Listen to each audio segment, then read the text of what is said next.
Le Lévitique au chapitre 7. Voici la loi du sacrifice de culpabilité. C'est une chose très sainte. C'est dans le lieu où l'on égorge l'holocauste que sera égorgée la victime pour le sacrifice de culpabilité. On en répandra le sang sur l'autel tout autour. On en offrira toute la graisse, la queue, la graisse qui couvre les entrailles, les deux rognons et la graisse qui les entoure, qui couvre les flancs et le grand lobe du foie, qu'on détachera près des rognons. Le sacrificateur brûlera cela sur l'autel en sacrifice consumé par le feu devant l'Éternel. C'est un sacrifice de culpabilité. Tout mâle parmi les sacrificateurs en mangera, et le mangera dans un lieu saint. C'est une chose très sainte. Il en est du sacrifice de culpabilité comme du sacrifice d'expiation. La loi est la même pour ces deux sacrifices. La victime sera pour le sacrificateur qui fera l'expiation. Le sacrificateur qui offrira l'holocauste de quelqu'un aura pour lui la peau de l'holocauste qu'il a offert. Toute offrande cuite au four, préparée sur le grill ou à la poêle, sera pour le sacrificateur qui l'a offerte. Toute offrande pétrie à l'huile et sèche sera pour tous les fils d'Aaron, pour l'homme, pour l'un comme pour l'autre. Voici la loi du sacrifice d'action de grâce qu'on offrira à l'Éternel. Si quelqu'un l'offre par reconnaissance, il offrira avec le sacrifice d'action de grâce des gâteaux sans levain pétris à l'huile, des galettes sans levain arrosées d'huile et des gâteaux de fleurs de farine frites et pétris à l'huile. À ces gâteaux, il ajoutera du pain levé pour son offrande avec son sacrifice de reconnaissance et d'action de grâce. On présentera par élévation à l'Éternel une portion de chaque offrande. Elle sera pour le sacrificateur qui a répandu le sang de la victime d'action de grâce. La chair du sacrifice de reconnaissance et d'action de grâce sera mangée le jour où il est offert. On n'en laissera rien jusqu'au matin. Si quelqu'un offre un sacrifice d'accomplissement d'un vœu ou comme offrande volontaire, la victime sera mangée le jour où il l'offrira, et ce qui en restera sera mangé le lendemain. Ce qui restera de la chair de la victime sera brûlé au feu le troisième jour. Dans le cas où l'on mangerait de la chair, de son sacrifice d'action de grâce le troisième jour, le sacrifice ne serait point agréé.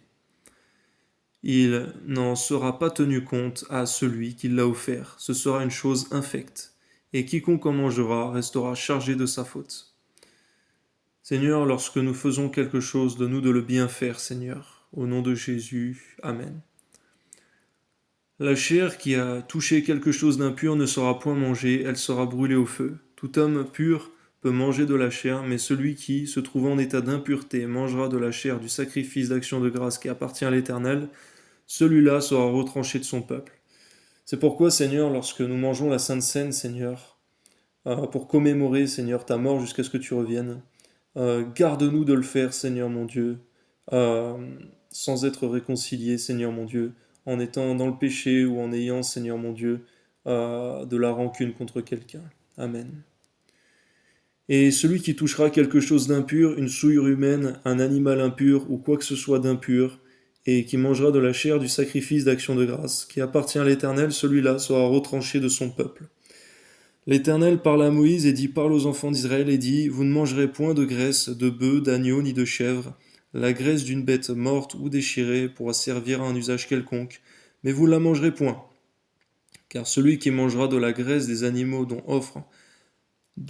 on offre à l'Éternel des sacrifices consumés par le feu, celui-là sera retranché de son peuple.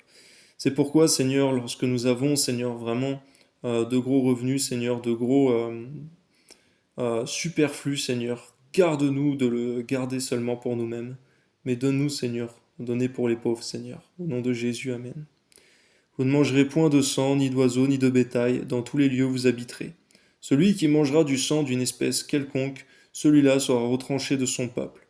L'Éternel parla à Moïse et dit, parle aux enfants d'Israël et dit, celui qui offrira à l'Éternel son sacrifice d'action de grâce, apportera son offrande à l'Éternel, prise sur son sacrifice d'action de grâce. Il apportera de ses propres mains ce qui doit être consumé par le feu devant l'Éternel. Il apportera la graisse avec la poitrine pour l'agiter de côté et d'autre devant l'Éternel. Le sacrificateur brûlera la graisse sur l'autel, et la poitrine sera pour Aaron et pour ses fils. Dans vos sacrifices d'action de grâce, vous donnerez au sacrificateur l'épaule droite en la présentant par élévation. Celui des fils d'Aaron qui offrira le sang et la graisse du sacrifice d'action de grâce aura l'épaule droite pour sa part. car je prends sur les sacrifices d'action de grâce offerts par les enfants d'Israël la poitrine qu'on agitera de côté et d'autre, et l'épaule qu'on présentera par élévation, je les donne aux sacrificateurs, à Aaron et à ses fils, par une loi perpétuelle qu'observeront les enfants d'Israël. C'est là le droit que l'onction d'Aaron et de ses fils leur donnera sur les sacrifices consumés par le feu devant l'Éternel, depuis le jour où ils seront présentés pour être à mon service dans le sacerdoce. C'est ce que l'Éternel ordonne aux enfants d'Israël de leur donner depuis le jour de leur onction. Ce sera une loi perpétuelle parmi leurs descendants. Telle est la loi de l'Holocauste, de l'offrande, du sacrifice d'expiation, du sacrifice de culpabilité, de la consécration et du sacrifice d'action de grâce. L'Éternel les prescrit à Moïse sur la montagne de Sinaï, le jour où il ordonna aux enfants d'Israël de présenter leur offrande à l'Éternel dans le désert de Sinaï. Amen.